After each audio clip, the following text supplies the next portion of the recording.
Years ago, when I had more muscle than common sense, I used to come out in the early dawn, twice a week, maybe 3 times, to this pond right behind me, and I'd break the ice. I'd have a chainsaw, sledgehammer, sometimes some assorted other tools. Now, you might be asking yourself, why on earth would I be doing such a thing?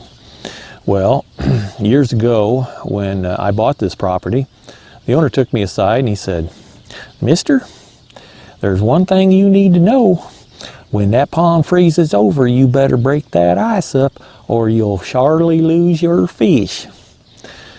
Took him for his word at it, and so that's what I did. Until one time when I threw my back out. So I wasn't out here for about a month. But you know what? Come spring, the bluegill were still there, the catfish, the bass, the carp, they're all still swimming. And, you know, they weren't floating.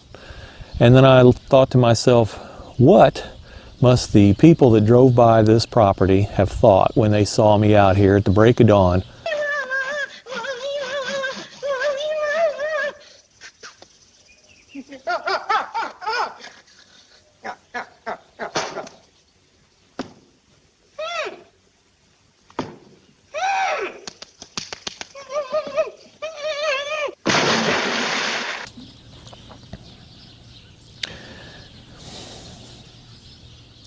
Now, ponds have been freezing over since God made water, and I don't think that we were out there back then, years and years ago, with a hammer and a rock trying to break the ice up for whatever reason.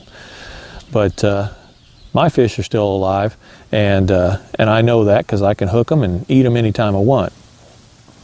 But what I'm going to do today is I'm going to share with you, through my ignorance and error, one begets the other, some information, some anecdotes, and some tidbits to help you with your pond and how to deal with freezing. Now, I had some conversations with a few folks and did a little research on the internet, and I discovered a lot of things that I didn't need to do and a few things that I did.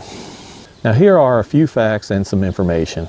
Fish are by their nature cold-blooded, meaning their body temperature is regulated by the temperature of the surrounding water. Fish will survive in a frozen pond during the winter months.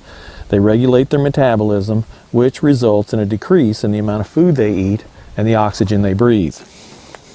A fish can realize that winter is coming, even though they live underwater. Now, just like a squirrel, they realize they need to store up food for the upcoming winter. They can't live under the frozen ice indefinitely, but they can surely survive for several months. Once the surface of your pond becomes solid, oxygen can and it will continue to exist below. Your fish are not going to suffocate because of a hard freeze. Now, during this time of year in a cold climate, fish are going to go through something called torpor. And that's similar to hibernation in animals, but it's for a shorter term. So they will experience reduced metabolism, a slower breathing rate, a drop in their body temperature, slower reaction times. And they'll also seek the warmest part of the pond during this time, which normally is straight in the bottom. So just as you'll see a fish jumping out of the water in the summer or congregating in the shallows, they just follow the warm water. So for now, they're going to be in a static state. Now, I'm not saying that there isn't a reason why you should be breaking holes in your ice. You know, we're in the southern Midwest. Mississippi's not Minnesota. Dakota's not Florida. They're all different.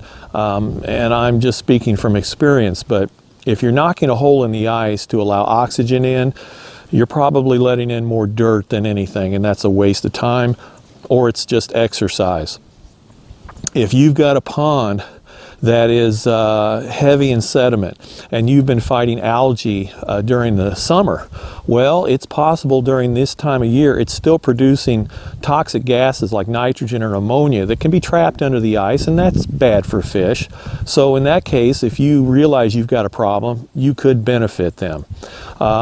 Maybe you just want to pull a rusty lawn chair up and a beer, drop a hook in and see what's for dinner. You know, that's okay too.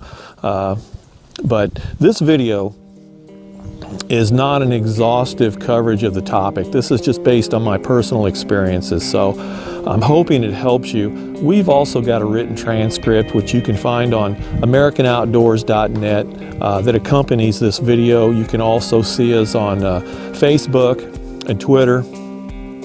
So I hope this has been beneficial to you. If you have any questions or comments, just feel free to let us know. Thanks, folks, and we will see you soon.